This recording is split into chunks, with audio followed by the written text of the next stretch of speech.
मुंबई से सटे विरार में विरार फाटा के पास 13 मार्च की रात एक सूटकेस मिला था। उसमें एक महिला का कटा हुआ सिर मिला था, जिससे पूरे इलाके में हड़कंप मच गया। आखिर वो कौन थी महिला जिसका सिर मिला? उसका पूरा शरीर कहां पर? और वो महिला कौन है? और उसे मारने वाला कौन है? और उसकी खोपड़ी को सूटकेस के अंदर पैक करके किसने विरार में फेंका और कब फेंका? और उसकी पूरी बॉडी कहां है? किसने उसकी हत्या की? क्या उस महिला के परिवार वाले हैं या नहीं? पुलिस ने इस मर्डर मिस्ट्री को कैसे सुलझाया? आखिरकार आरोपी को पुलिस ने कैसे गिरफ्तार किया? आइए देखते हैं इस पूरे मर्डर केस की पूरी कहानी। नमस्कार दोस्तों, मेरा नाम है ब्रिजेश यादव। फिर हाजिर हूं एक नई क्राइम स्टोरी के साथ। मुंबई से सटा वसई विरार इलाका और विरार फाटे के पास 13 मार्च की रात को एक सूटकेस मिला और उस सूटकेस के अंदर महिला का कटा हुआ सिर था, लगभग कंकाल बन चुका था। पुलिस के लिए ये एक चुनौतीपूर्ण मामला था सॉल्व करना, क्योंकि सिर के अलावा कोई और सुराग मौजूद नहीं था। लेकिन क्राइम ब्रांच की सतर्कता और बारीकी से की गई इन्वेस्टिगेशन के बाद इस मर्डर मिस्ट्री को सुलझा लिया गया। महिला की पहचान कर ली गई। महिला की पहचान कैसे की गई और महिला के बारे में और जानकारी कैसे जुटाई गई, आइए पूरी जानकारी आप लोगों को इस वीडियो में बताता हूं। पुलिस को घटनास्थल से जब मुंडी मिली तो उसके आसपास जब पुलिस ने सर्च किया तो उसको एक बटुआ मिला, एक पर्स मिला, जिस पर एक ज्वेलरी शॉप का नाम लिखा हुआ था। जो ज्वेलर्स देते हैं, अगर आप ज्वेलरी खरीदो तो अक्सर मुंबई और उसके आसपास के इलाकों में ज्वेलर्स एक बटुआ देते हैं और उस पर उनका बकायदा उनका नंबर और नाम और दुकान का बकायदा सब कुछ रहता है। तो उस पर भी ज्वेलरी शॉप का नाम लिखा हुआ था। पुलिस के लिए यह एक अहम सुराग साबित हुआ। जब पुलिस ने पश्चिम बंगाल स्थित इस ज्वेलरी शॉप से संपर्क किया तो पता चला कि एक पर्स एक महिला को दिया गया था, जिसका परिवार मुंबई में रहता है। इसके बाद पुलिस ने महिला के परिवार और पते की जानकारी जुटाई और उसकी गुमशुदगी की रिपोर्ट्स को खंगाला। फिर पुलिस की जांच सीधी पहुंची नाला सोपारा के रहमत नगर में स्थित रौनक अपार्टमेंट, जहां उत्पला अपने पति हरीश और 22 वर्षीय बेटे के साथ रहती। पता चल गया वो औरत उत्पला थी।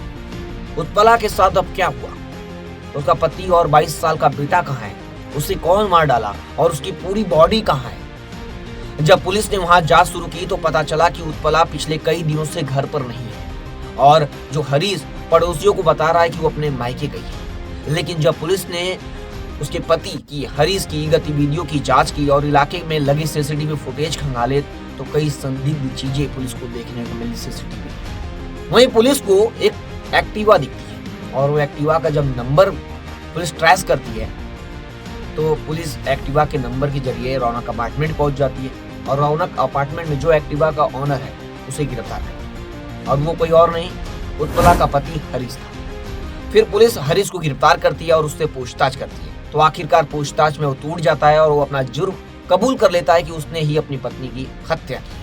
उसने बताया कि 8 जनवरी की रात उसकी पत्नी उत्पला किसी घरेलू विवाद को लेकर झगड़ा हुआ था उसका। गुस्से में आकर उसने उत्पला का गला घोंटकर हत्या कर दी। हत्या के बाद वो डर गया और लाश को ठिकाने लगाने की साजिश रचने लगा। अचानक हुए झगड़े में उसने अपनी पत्नी का गला दबा दिया और उसकी मौत हो गई। अब वो क्या करता? उसे समझ नहीं आ रहा था कि अब बॉडी का क्या करे। तो उसने बॉडी को 2 टुकड़ों में बांट दिया, सर अलग कर दिया, बॉडी को अलग कर दिया। फिर सिर को सूटकेस में डालकर विरार फाटा के पास झाड़ियों में फेंक दिया और धड़ को यानी पूरी बॉडी को नाला सोपारा के पास नाले में फेंक दिया। हत्या के बाद जब उनका बेटा घर लौटा तो हरीश उसे बताया कि उसकी माँ मायके गई है। उसे रोज एक नई कहानी बताता। आपको बता दें 15 दिनों तक वो लाश को देखने जाता था।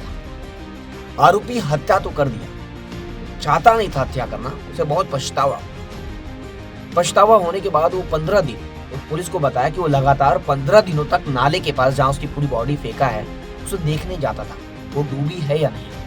हर बार वो लाश को देखकर रोता था लेकिन किसी से कुछ नहीं कहता था। जब एक दिन उसने देखा कि बोरी पानी में बह गई है, डूब गई है, गायब हो गई है, तब वहां पर रेगुलर जाता था कि वो बॉडी किसी को दिख ना जाए और रोता भी था, उसे पछतावा भी था उसे। पुलिस ने जब मृतका के स्कूटर का नंबर ट्रेस किया तो पता चला कि वो हरीश के पास है। पुलिस ने उसे भी हिरासत में लिया कि उसी एक्टिवा की मदद से उसने बॉडी और मुंडी को ठिकाने लगाया था जाकर और उसने अपना गुनाह कबूल कर लिया है और वो पुलिस की हिरासत में। आरोपी की निशानदेही पर अब पुलिस के सामने सबसे बड़ा चैलेंज था नाले से उस लाश को निकालना। यानी जहां मुंडी तो मिल गई है, लेकिन पूरी बॉडी भी मिलनी चाहिए जहां वो फेंका है। अब पुलिस को सबसे बड़ा चैलेंज था उस नाले में से, उतने बड़े नाले में से उस बॉडी को खोजना, क्योंकि मर्डर आज नहीं, कल नहीं, बल्कि आज से 2-3 महीने पहले हुआ है। 8 जनवरी के दिन मर्डर हुआ है और बॉडी 13 मार्च यानी होली की एक दिन रात पहले हुई। सूटकेस में सिर 13 मार्च को मिला। अब सबसे बड़ा चैलेंज है उस नाले से उस लाश को निकालना। फिर पुलिस की टीम आरोपी को पकड़ने के बाद आरोपी को साथ ले गई, यानी हरीश को अपने साथ ले गई और पूछी कि उसने बॉडी को नाले में कहां फेंका था। और उसकी निशानदेही पर पुलिस और पूरी महानगर पालिका और फायर ब्रिगेड की टीम ने मंगलवार सुबह नाले में सर्च ऑपरेशन चलाया, जेसीबी लेकर। करीब 4 घंटे की मशक्कत के बाद पुलिस ने उत्पला का धड़ यानी पूरी बॉडी को बरामद कर लिया। पुलिस उपायुक्त अविनाश अमूरे ने बताया कि हत्या घरेलू विवाद का नतीजा थी। आरोपी को हत्या, सबूत नष्ट करने और 100 को ठिकाने लगाने के आरोप में गिरफ्तार कर लिया गया। अब कौन थी उत्पला, उसके साथ क्या हुआ, वो कहां पर मिली, क्या हुआ था, इनकी शादी कब हुई थी? उत्पला पश्चिम बंगाल के नाईहाटी गांव की रहने वाली थी और वहीं से ज्वेलरी का वो पाउच भी लेकर आई थी। करीब 25 साल पहले उसने अपने पहले पति को छोड़ दिया था और मुंबई आकर बार में काम करना शुरू कर दिया। यहीं उसकी मुलाकात हरीश से हुई, जो उसी बार में काम करता था। दोनों में प्रेम संबंध हो गया, यानी लव हो गया और शादी हो गई। दोनों का एक बेटा भी हुआ, लेकिन शादी के कुछ साल बाद ही उनके बीच झगड़े शुरू हुए। हरीश को यह पसंद नहीं था कि उत्पला बार बार अपने मायके जाती थी और महीनों वहां रहती थी। इसी बात को लेकर दोनों के बीच अक्सर झगड़े होते थे और ये झगड़ा उस दिन बढ़ गया और गुस्से में उससे एक बड़ा कदम उठाया और उसका गला घोट दिया और हत्या कर दी। आखिरकार पुलिस ने इस मर्डर मिस्ट्री को सुलझाते हुए आरोपी को गिरफ्तार कर लिया। अब इस मामले में आगे की कार्रवाई जारी है। यह केस हमें एक बार फिर यही सिखाता है कि गुस्से में उठाया गया एक कदम कितनी जिंदगियां बर्बाद कर सकता है। कानून के हाथ लंबे होते हैं और कोई भी अपराध हमेशा के लिए छिप नहीं सकता।